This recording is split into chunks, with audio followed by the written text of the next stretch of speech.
Sir, Akhilesh sir is joining. We will be starting shortly. Please give us some time. Sure. Thank you, sir.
Good evening, Akhilesh sir.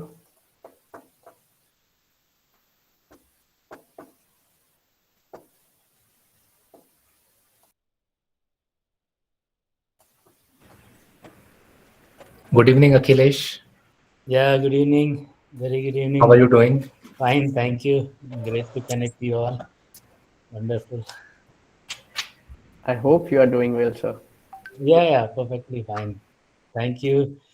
Thank you very much for actually. My apologies for joining a little late. Uh, Oh, sir, that's fine. And thank you, each and every distinguished speakers, both Naresh sir and Akhilesh sir, for taking out your time from your busy schedule and that too on Sunday. Thank you so much again and welcome to IBS Hyderabad. And I'd like to request the anchors to take over and continue, please.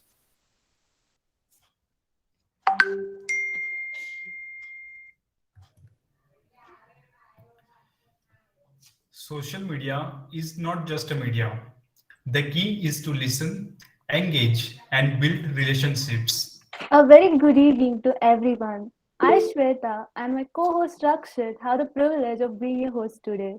We welcome you all to IGNITIA 2.0, a business conclave in collaboration with Team NEWSWIRE, the official news and media portal of IBS-Hyderabad, and Dot Club, the techno managerial club of IBS-Hyderabad. The topic for the evening is the role of ethics in media and technology, and we hope you all have a great time. We would like to welcome our esteemed members of faculty, Dean of Academics, Dr. C.S. Sailajan sir, Student Activities Coordinator Madhvi Karikapathi ma'am, HOD of Operations and IT and Area Coordinator Samyadeep Chakraborty sir, Faculty Mentor of Team NEWSWIRE Dr. Asha Binuraj ma'am, and Faculty Mentor of Dot Club Krishna Datsena sir. We would also like to welcome our sponsors Cherry Blossom, Clicocart, Crick Academy, Cultural Regions, D Gamers, Filter Beans, 4Vision, Henry Harvin, QI Media, QI Tech, Story Network, Trial4A, Sounds for Manipur, and Kriti Henna. We thank them all for taking out time from their packed schedules to be a part of this session. We feel highly motivated by your presence.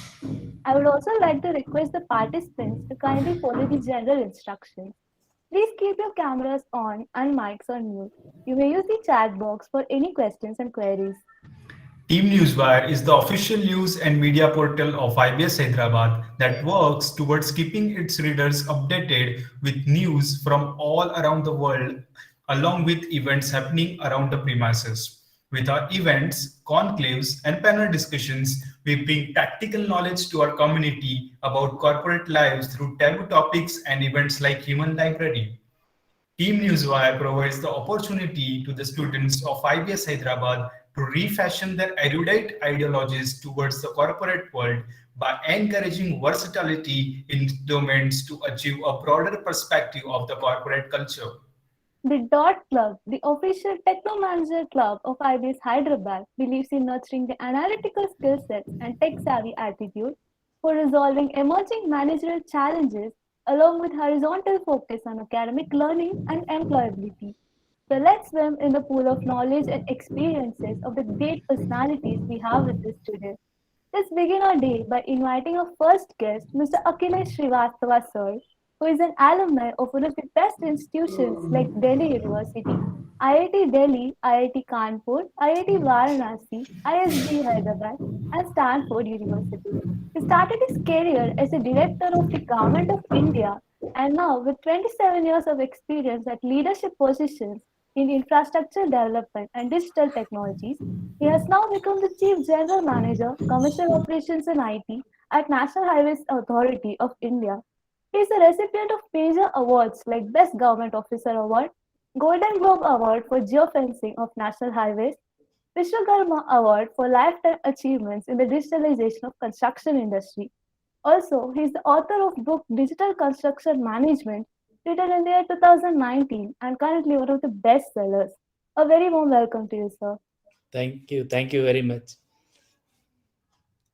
It's my pleasure to interact with the IBS and the fraternity over here, and I really appreciate and congratulate you young guys for organizing such a wonderful event. Very nice. I think it will be a good learning to me as well while talking to you in this great forum. Thank you very much. Thank you so much, sir. Moving on to our second guest for the evening, Mr. Naresh Chaudhary. He started off his career as a trainee supervisor at Katao Mills, and with 25 good years of experience and expertise, he is now the Vice President of Infosys. Naresh Chaudhary, sir, holds a diverse portfolio in software development, quality system design, process definition, implementation, consulting, training, audits, and assessment. His expertise in software delivering, consulting, and quality assurance functions have provided him significant opportunities to work with various clients on key transformation programs. He is also an active participant on several products councils, is an IBM Champion 2012, and member of the IBM SW Labs Board of Technical Advisors and has won many accolades from various quarters in Infosys for his innovative and practical solutions and team management. We welcome you, sir. Thanks a lot, and my pleasure being on the same podium with Mr. Akhilesh. The fantastic work that NHAI does, I think all of us have been the beneficiaries of that at different times. So thanks a lot, sir. And great interacting with all of you at IBS, great forum, and look forward to the evening. Thank you so much, sir. Also, I would like to introduce the moderator for this session, Mr. Satyajit Nanda, the president of Dot Club. We welcome you, sir, and the floor is open to you now. Thank you very much, anchors, and thank you so much, Naresh sir and Akhilesh sir, for being here. So, starting with the topic, as like the topic says, role of ethics in media and technology.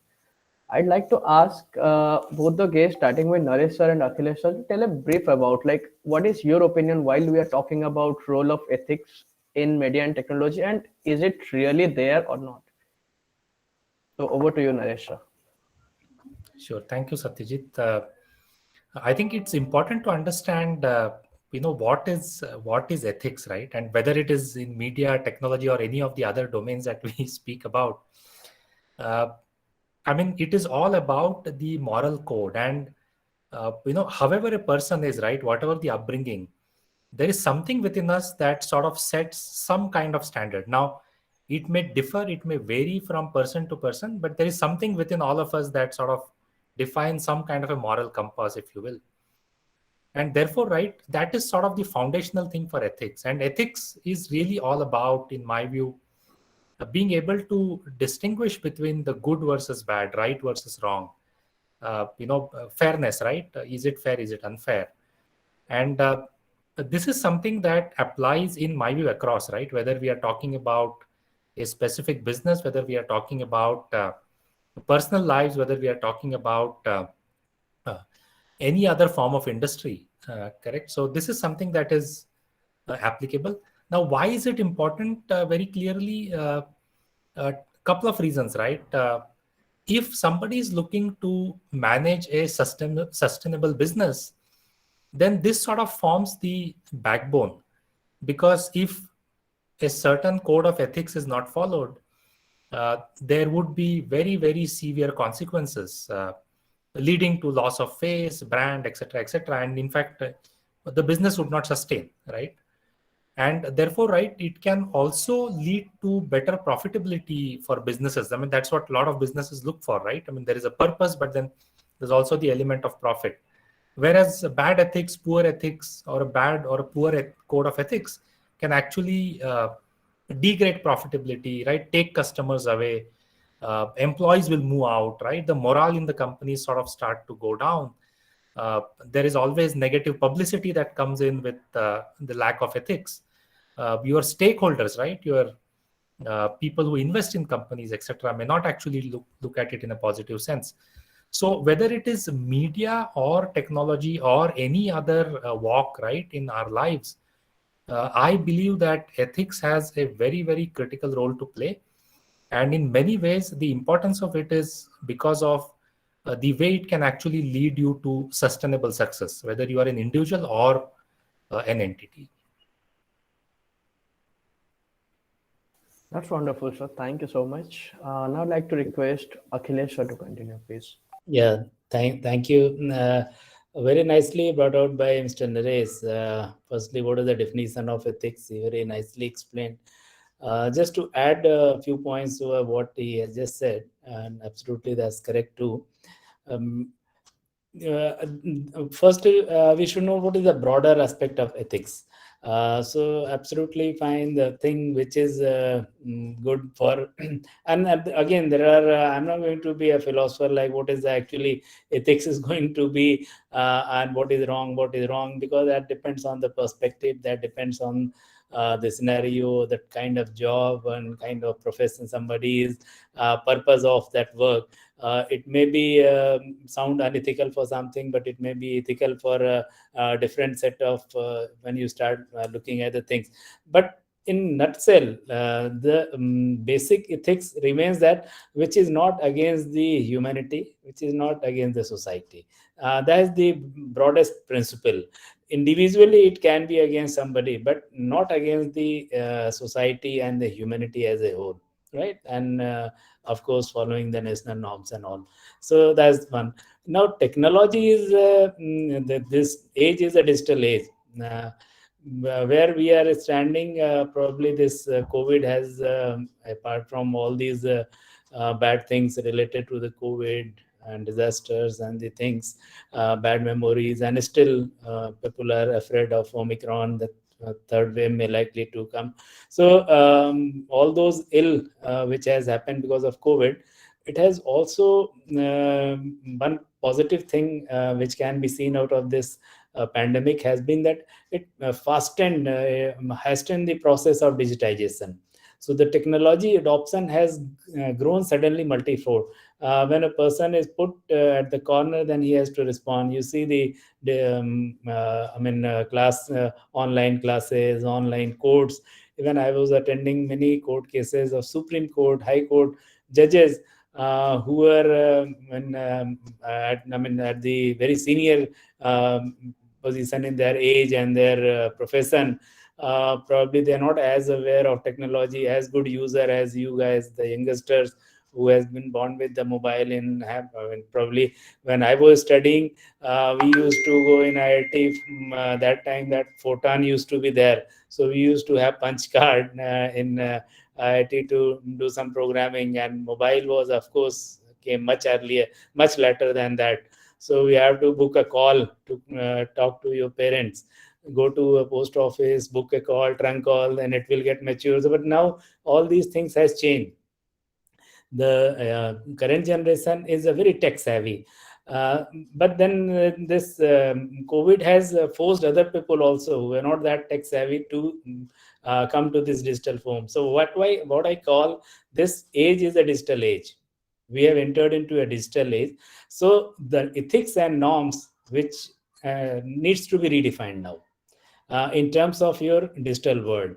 Probably some of the old norms which were in the earlier society may need to be revisited, and some new guidelines, certain new rules which are pertaining to the digital age, pertaining to the social media, which has got a serious impact on the society, as well as the technology use has to be defined. And I'm sure and happy that many of the top technology companies, like recently you must have seen that Facebook is changing to Meta. They had changed many of the policies. Now they don't put the name tag or they do not identify the face recognition which was prevalent in their Facebook. So many companies, the people are coming up with new ethical codes about it. More we'll discuss about it. This was just an introductory thing I wanted to share. Yeah, over to you.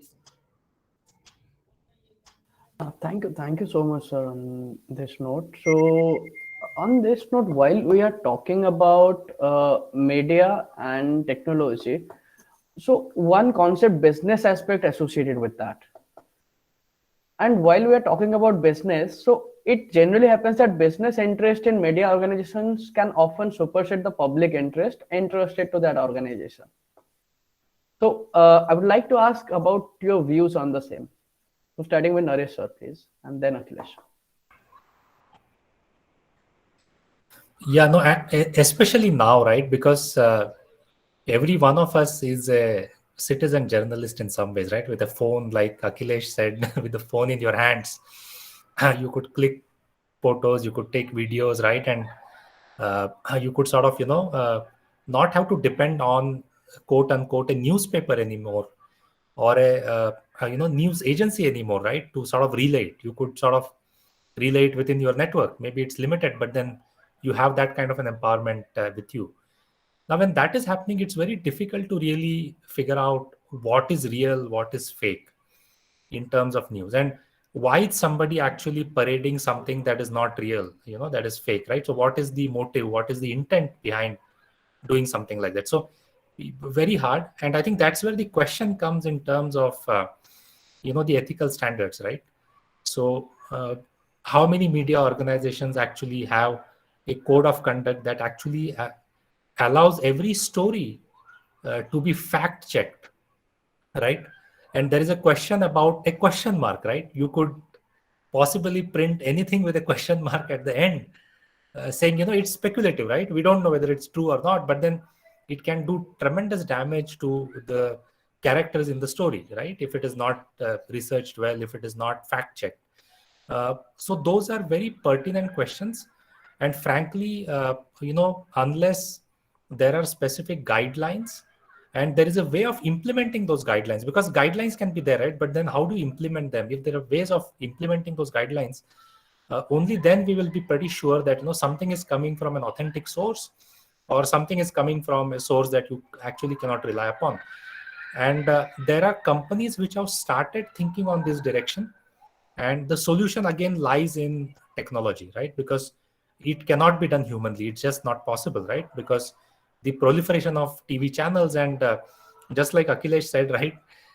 I think we both probably come from an age when there used to be one, TV channel, right? And I think today perhaps just news channels are probably 200, correct? So from that to this, and it's not taken too long for us to get there, right? So how do you fact check 200 news channels in just our country? And if you add all the global ones, right, there are going to be like thousands of them. How do you fact check every story coming through? How do you fact check every story coming to you on WhatsApp or Facebook or Insta? Correct. And that can have tremendous amount of implications if there is a way for us to actually see that something comes with an like ISI stamp, right? We used to trust products coming in with that kind of a stamp, or an ISO standard, right? We know that products coming from these kind of approved setups are more reliable than the others, right? So those kinds of things will have to come in for media as well, where technology, I believe, will play a very, very significant role in driving this in the future. Thank you so much, sir. Akhilesh, sir, please continue. Yeah, very nicely put forward by Naresh that these are the things where a person or the people, everybody is now a correspondent, if you think so, because everybody is having a mobile phone, a smartphone in their hand. They're all connected to network. Smartphone is having full capacity to take any snap. You can write anything on your Twitter, put any photographs, and circulate among your friend circle. Depending on how popular you are, it will become a viral, or it may reach to a lot of people. But then the question comes, uh, just for the sake of improving TRP or making money in a business, or spreading a fake news with some ulterior motive that can be misguided by somebody, influenced by somebody to sell their products, or it can be even beyond that, maybe against the society, against the nation, funded by somebody. So if those things start coming up, then who is going to check was the correct, what is a person is going to do? So here, in my opinion, the more than regulations, policies, and rules is the self check. The the old story, which was three monkey story, which everybody used to listen, Gandhiji, that's more apt to the social media in the current age, I believe. That don't believe the things what is being told to you, or what you received in your WhatsApp group. Now WhatsApp University, probably in COVID time, you might have seen they were spreading. The doctors were not prescribing so many medicine as the social media was telling people.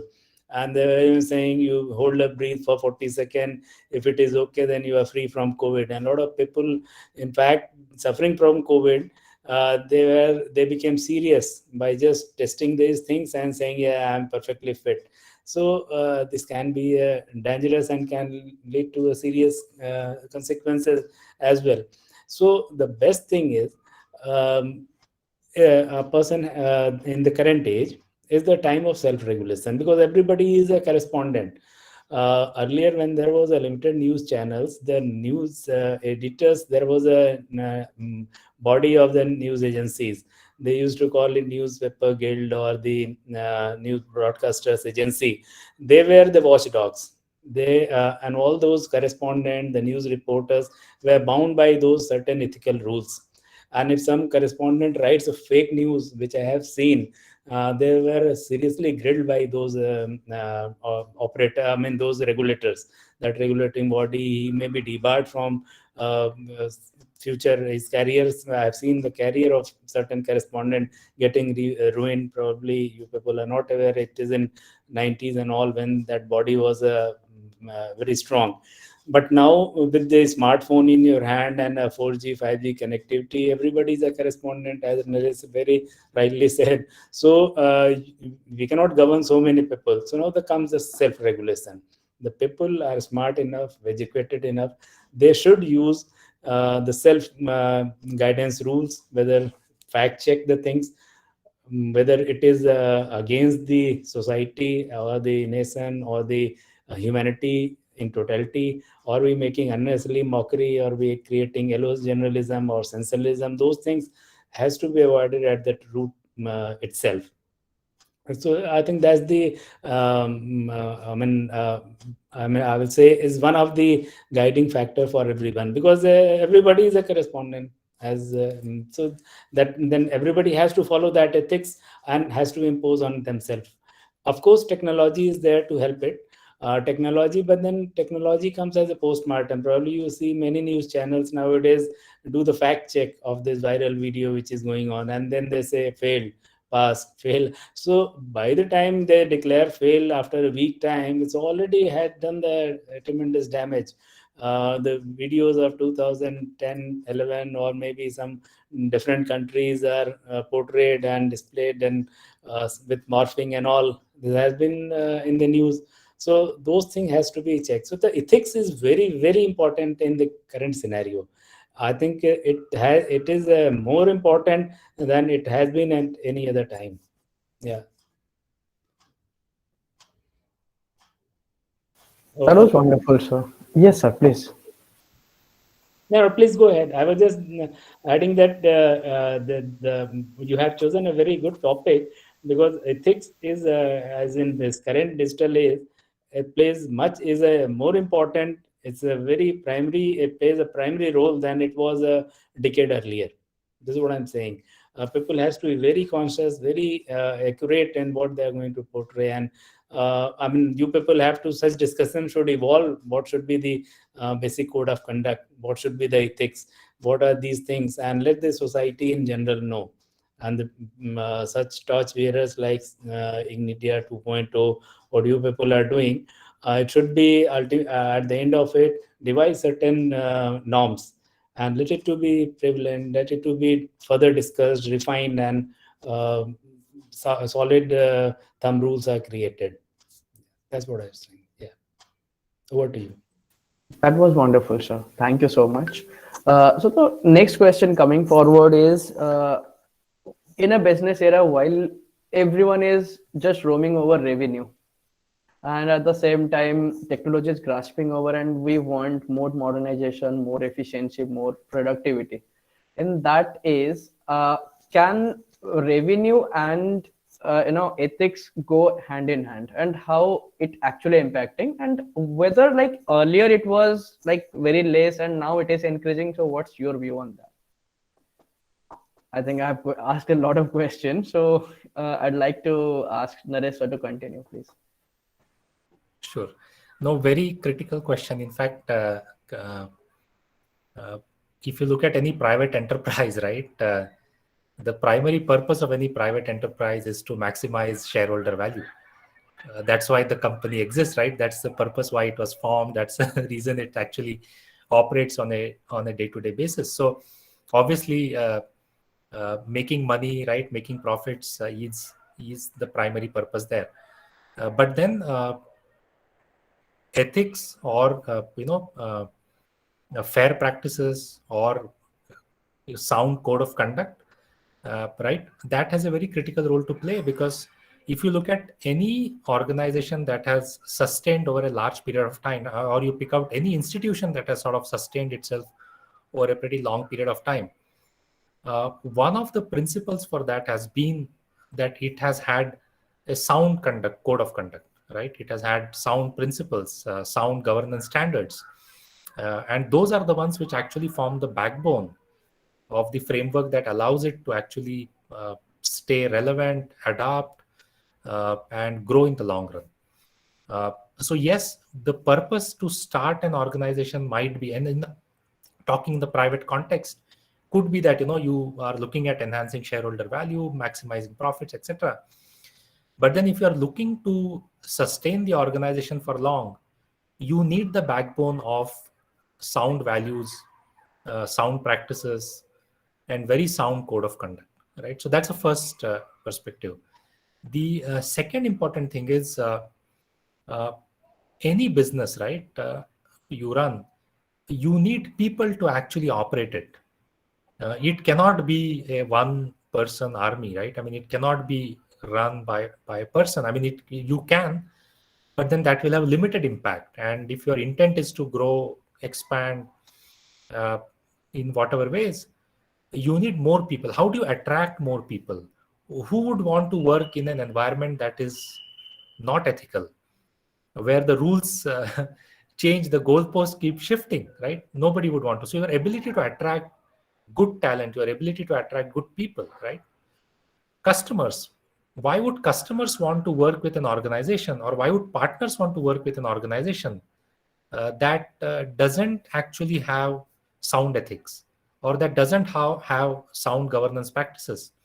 Because at some point or the other, they will face the brunt of those bad practices, right? They'll be at the receiving end sooner or later. So why would, right? So in businesses as well, it makes perfect sense to actually bring in as soon as possible. And some of you will go on to start your own companies as soon as possible, right? Once you start with a certain purpose, bring in these practices, have them as a clear backbone of how you will actually sustain and grow your business. Without that, very likely your business will fail, your enterprise will fail. It cannot sustain beyond that initial maybe burst of excitement, enthusiasm, right? That will carry it for a short period of time. But beyond that, without these principles in place, it really cannot sustain. So in my view, Satyajit, I think it goes hand in hand. If you're looking at creating something lasting as an institution, then you need to have these practices as a framework built in right from day one. If you're looking at a flash in the pan, something short-lived, right, then you probably don't need any of this, right? But then it will fail very quickly. So it's a kind of fad that like stays for 3 to 4 days, then it again like vanishes. So to sustain in the long run, we have to become that mega trend with the touch of ethics. Absolutely. Thank you so much, sir. Akhilesh, sir, please. Yeah, again, Naresh has been, forerunner. He is telling the very apt points, not leaving much space for me to rather just detouring him. But nevertheless, I will be adding a few more points on that. Very nice. I'm actually glad that you're talking absolutely to the point. And the questions are also very good. Satyajit, you asked business and ethics, how can both be there, and what has been the practice since times. So let me tell you, this is not the new debate. Probably it's as old as the civilization, or when the people started business, or people came out of our ancestors, where they came down from the trees and started settling, making a society. Probably that time itself, some business must have started, exchanging the fruits with vegetables and with cows and all.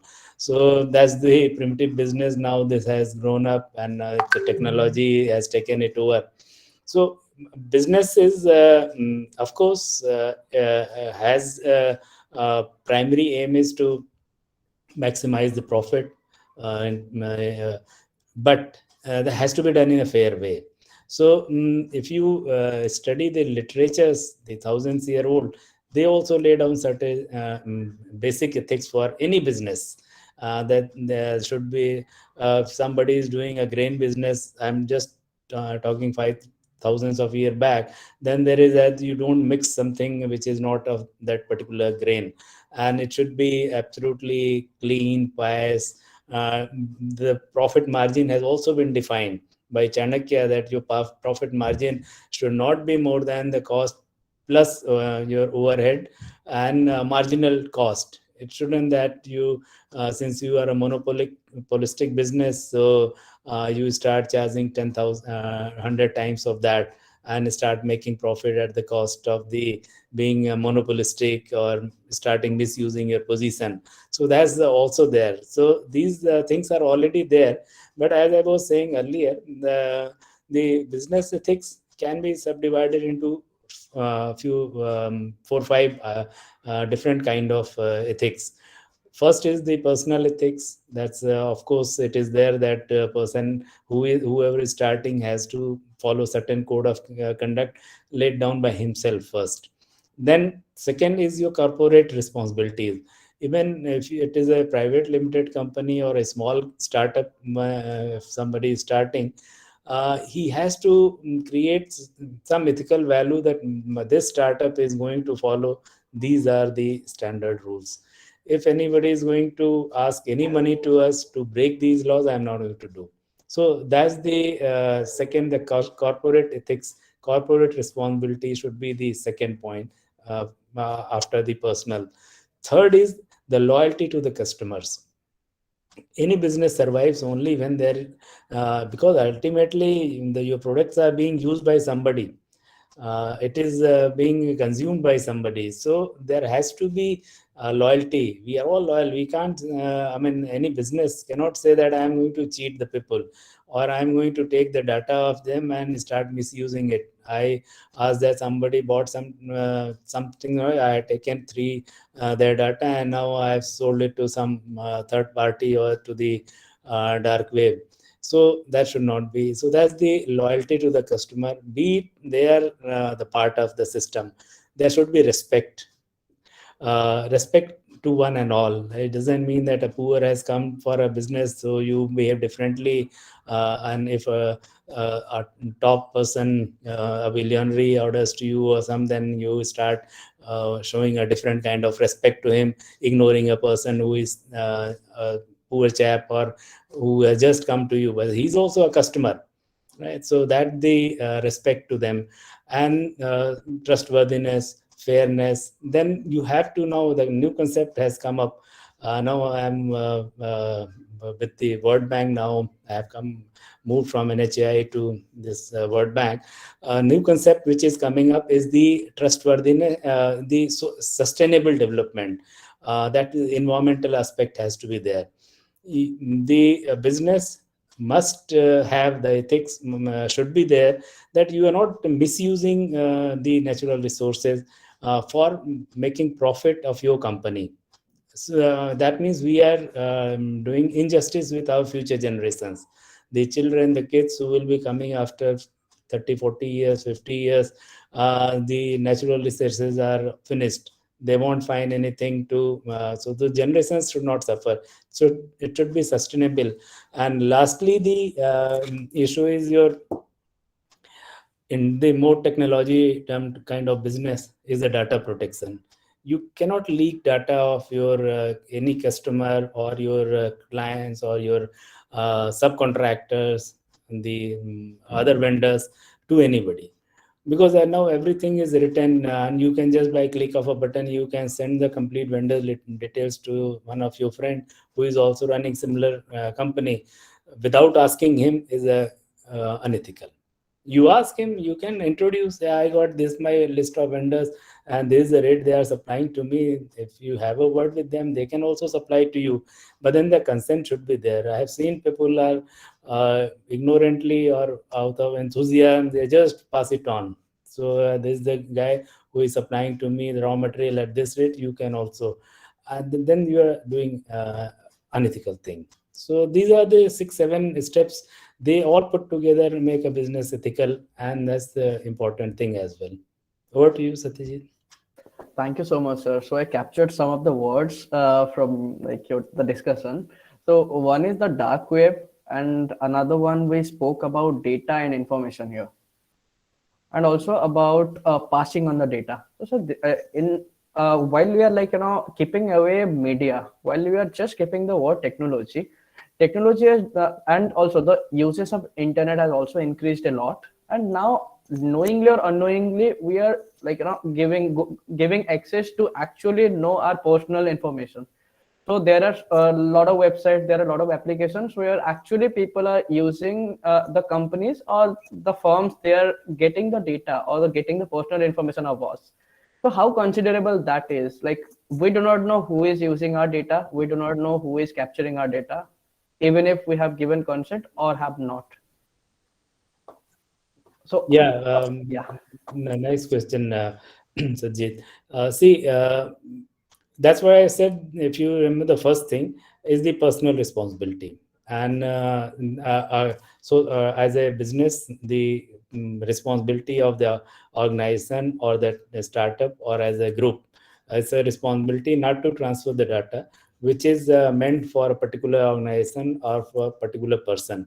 This cannot be transmitted to anybody, because just because you have a good network availability and you have a good smartphone, just transfer this data. That's unethical, in my opinion, without consent of the person whose data you are transferring.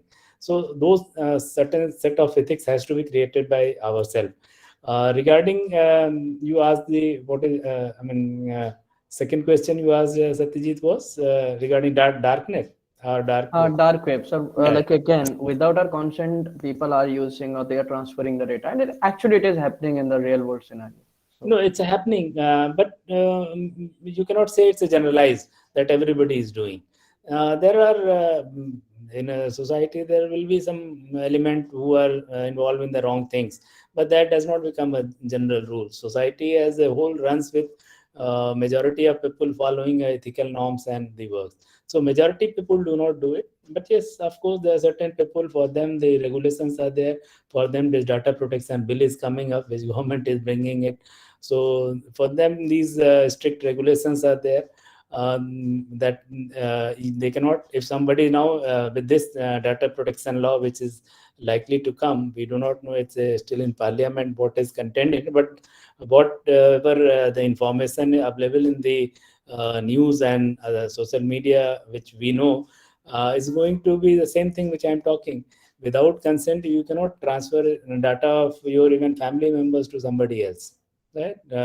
That's mandatory. You can't share a picture of your girlfriend to somebody just showing that she is. No, that's absolutely incorrect, and vice versa. So these things are coming up because you never know how people are going to misuse it. Right? You send it in a good spirit to celebrate something, but then there are people who are going to misuse it. So those laws will be tightening the groups on these people, but of course majority people still follow. I fully believe this. I think Naresh can add further value to that. over to you, sir, please. Thank you, Akhilesh. So I think Akhilesh has covered most of the critical points. Just want to add one or two important things that might be useful for us.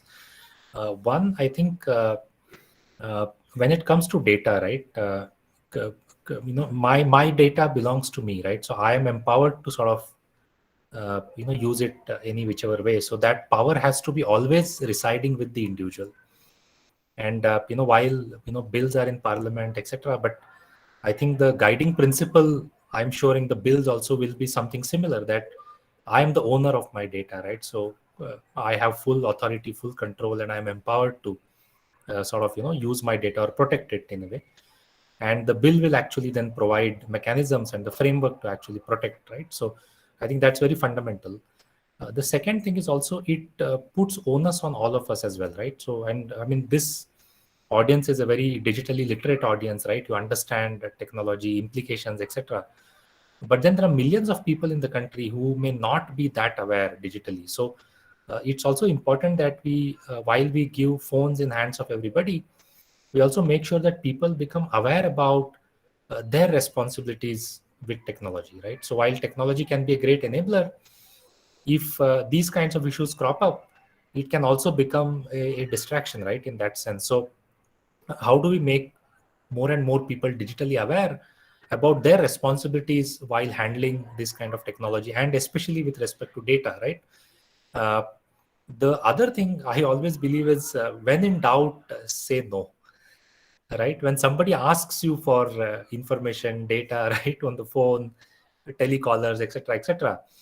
And this is something I've told my parents, because they are not very digitally aware, right? That when somebody calls up asking for stuff, right, say no, you will check and come back. I think that helps, right? I mean, you can make sure that your data is safe, because like Satyajit said, a lot of this is happening in the real world, right? People are looking for information, looking for data, and based on that, and especially there is a section of the population that can be gullible, because they are either elderly, they are not very well aware, the literacy on digital technologies is not that high, right, etc., etc. So they come from a strata of society where they may not be very, very educated on these aspects. So that's the other part that we have to actually tell our people, that when in doubt, sort of refuse, right, or double check, or check with somebody else who can guide you, perhaps, right, that you trust. And eventually, right, again, goes back to technology, right? So we will also have to insist on safeguards which are sort of technology driven, because while there is an element of control and empowerment that lies with the individual, technology can also help sort of make sure that there are guardrails that the technology itself can provide. Correct? Like Akhilesh was saying, if somebody is posting something and inadvertently it is getting broadcast, maybe not very consciously, right? I'm clicking a button and it probably was intended to go to one person, but it's going to 100 people. Technology can actually sense this. It can prompt you saying, look, are you really intending to send it to 100 people? Right? This content doesn't look like it is something that should go to 100 people. Right? So the technology can actually help prevent some of these things which happen inadvertently, unconsciously, right? You probably did not intend to do it, but then click of a button, it can happen. So these kinds of things can actually come in and play a significant role in my view. Yeah, just to add what Naresh said, the technology actually is coming in a big way to prevent these things. For example, if you send a mail nowadays, after sending a mail, it is there. Do you want to undo it if you had wrongly sent to somebody? And if you click that button within that time period, the mail is revert back. It will not be delivered to the person whom it has been intended. This feature was not there a few years back. I myself was sending a mail.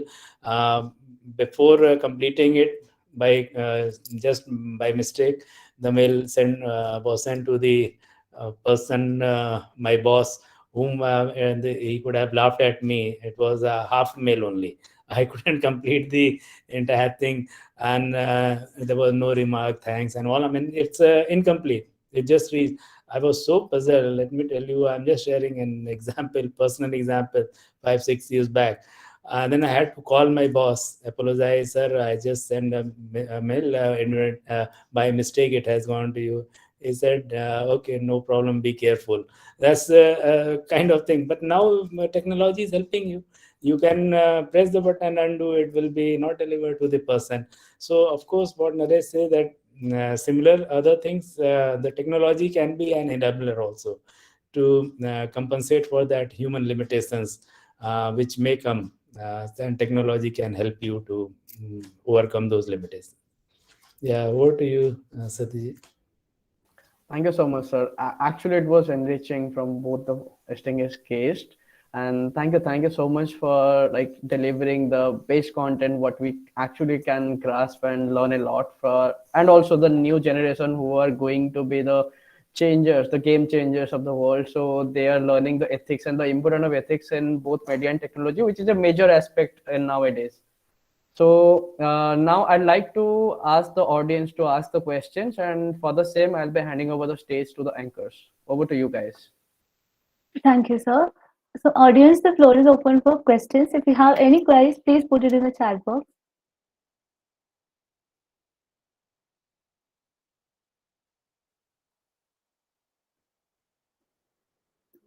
Yes, so we have the first question from Nilotpal Vanik. What is your opinion on the journalism manipulations that happen in the media industry today? Well, very tough question. People are asking this. I mean, it's of course there. I will not say the journalism is following the full ethics, but then let me tell you, as the society gets mature, when technology or anything is new, the probability of misuse are more. And as the system matures, the people get the understanding of it.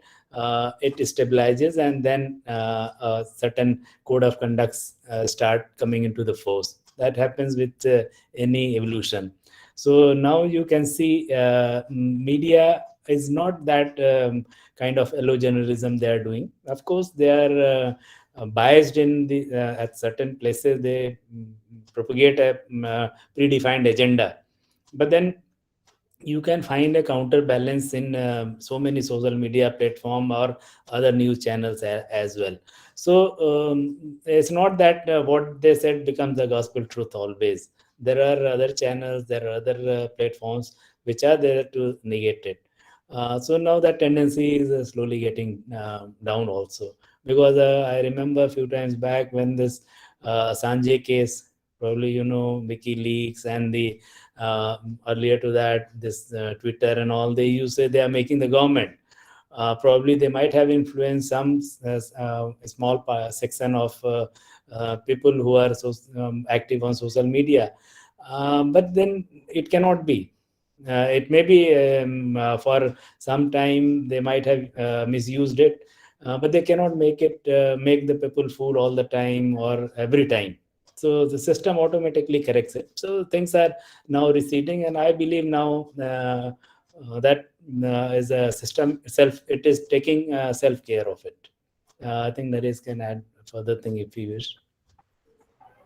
No, absolutely. I think there is no better regulation than self-regulation, right? So, as a as an individual, right, as well as a group of individuals, right, which is the profession itself, if they can bring in a certain level of code of conduct, right, that works best because it's your peers who are actually defining it. So it becomes a lot more acceptable. It's something that you would want to trust a lot more than somebody else creating these rules for you, right? So media as well, right, we find that there is a broadcasting corporation which actually now is actually a peer organization, right? It's sort of framing certain guidelines, rules, etc. And those perhaps work a lot better than these always coming from some kind of an outside agency. So that's one.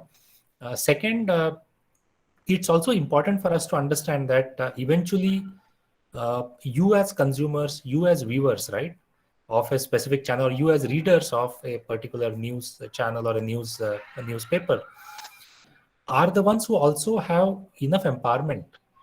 If you think that somebody is not following certain guidelines or not adhering to ethical practices, you can actually start to dissociate as consumers from those. And I think that's the biggest power that you have, right? So as responsible citizens, as responsible people who have a fair understanding of what is right and what is wrong, if we find something is wrong, I think we also should raise our voice. And I mean, we may not want to go out there and fight, but we in a silent way can also play our part, right? So if all of us stop watching channels which actually don't believe in ethics and don't sort of put out ethical content or good content, the channel will shut because nobody will watch it, right? So I think it's also in our hands to make sure that we play our part, right? So it's a in some ways we say, right, you have to clap and you need both hands. So we also have to play our part, right? Not just say that journalists or these news organizations have to actually be ethical, but then we also can play an equal part in making sure that the ethical ones actually get the limelight. Yes, sir. Thank you so much for your answers. I think Nilotpal has got his answer now. So we have another question from Rachita Kumari Agarwal. Respected sir, do you think that the new media coverage increases the objectivity of the media and information provided to the public?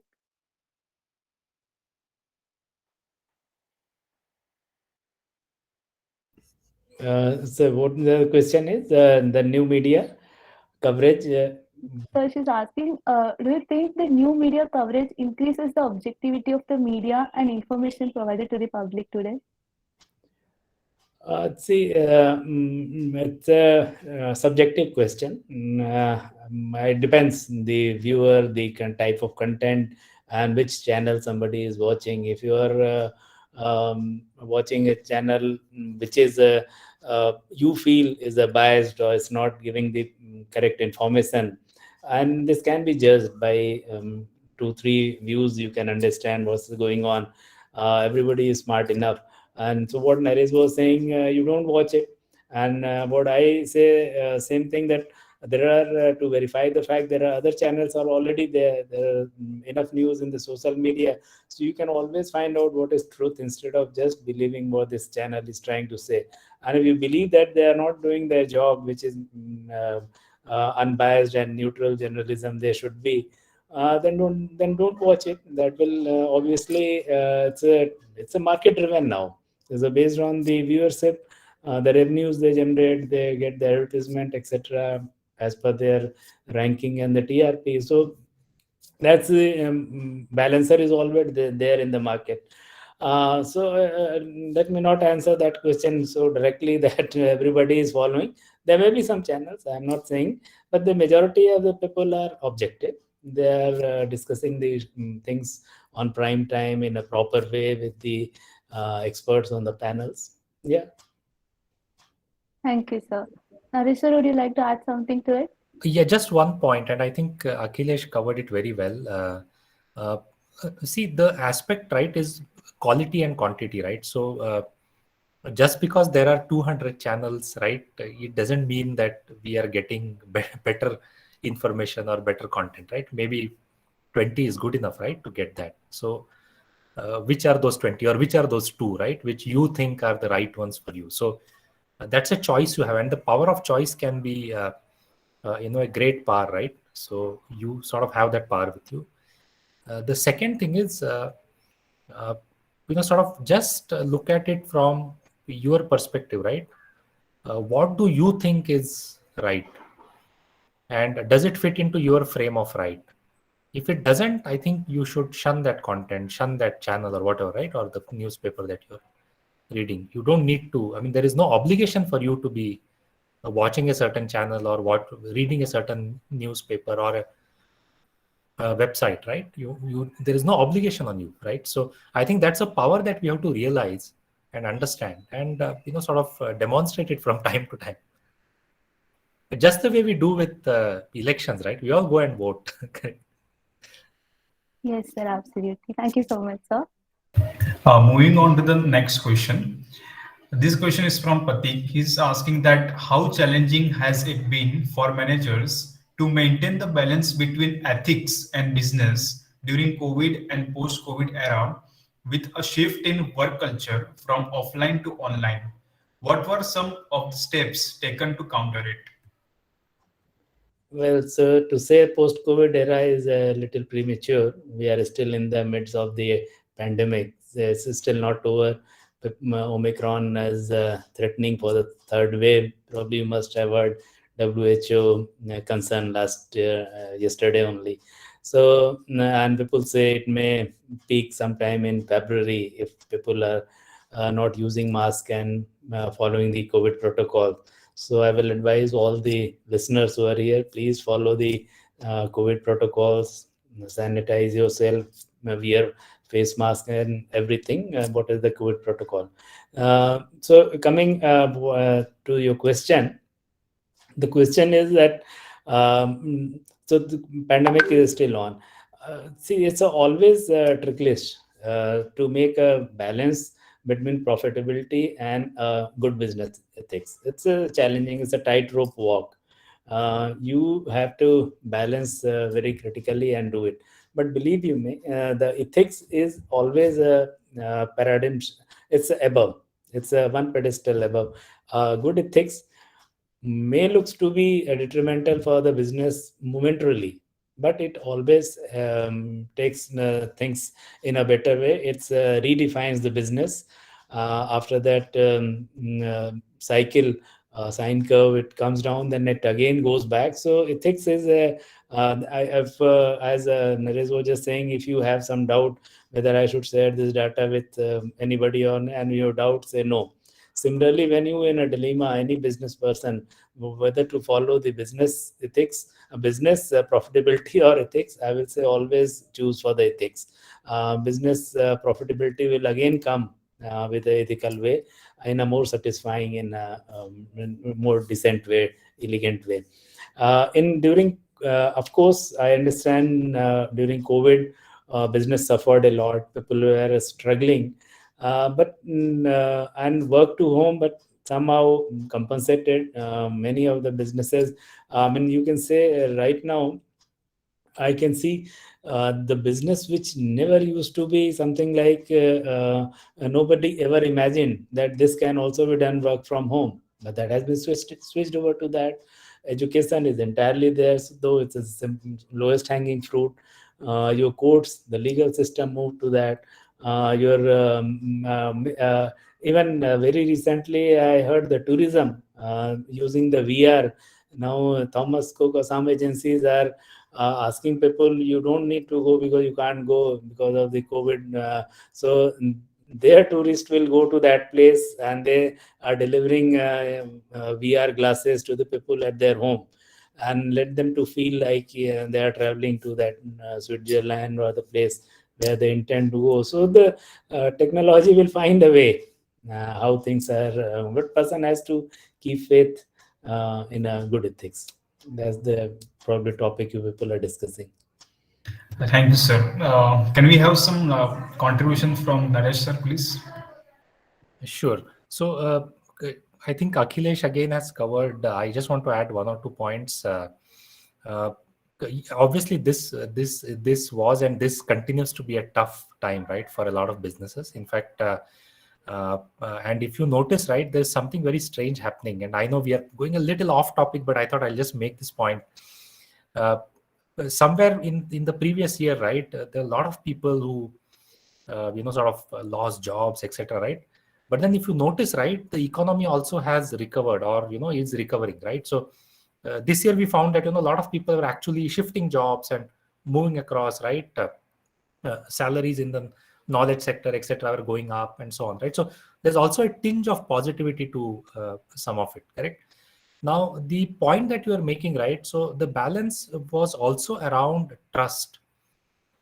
Correct. So, for example, when employees are not in front of you as managers, how much are they working? Are they working extra? It brings in an element of trust, right? So, for us, at least, right, for me especially, that's what I told all our managers, right? That look, these are our people, and you have to trust them, right? So, and trust them to do the right thing for the company, for the team, and to a very, very large extent, that's been proved right. In fact, we found that productivity went up, right? People were actually delivering tremendous value to customers. Thousands of our customers actually wrote back saying, people are doing amazing jobs. They are going beyond the call of duty to satisfy, fulfill, go beyond what was expected, and so on, right? So I think this is what trust does, right? So I think that's where Akhilesh's point about putting ethics higher, right, than just looking at mere numbers, profitability, right, always will play a significant part in businesses which are very purpose driven. I completely agree with you, sir. And thank you so much for answering Pratik's question. So I hope, Pratik, your question got answered. And now I, Rakshit Chitte. And I, Shweta Varshini, on behalf of Dot Club and Team NEWSWIRE, extend a heartfelt gratitude to our esteemed guests, Mr. Akhilesh Srivastava sir and Mr. Naresh Chaudhary sir, for gracing us with your presence. Your experience and knowledge have given us a major insight into how ethics acts in today's digital media. We would like to thank the Dean of Academics, Dr. C.H. Shailajan sir, our Student Activities Coordinator, Madhuri Garika Patil ma'am, HOD of Operations and IT, and Area Coordinator, Samideep Chakraborty sir, the Faculty Mentor of Dot Club, Krishna Kumar Dutt Sena sir, and the Faculty Mentor of NEWSWIRE, Asha Binu Rajma, for their resounding support and most importantly, their valuable presence.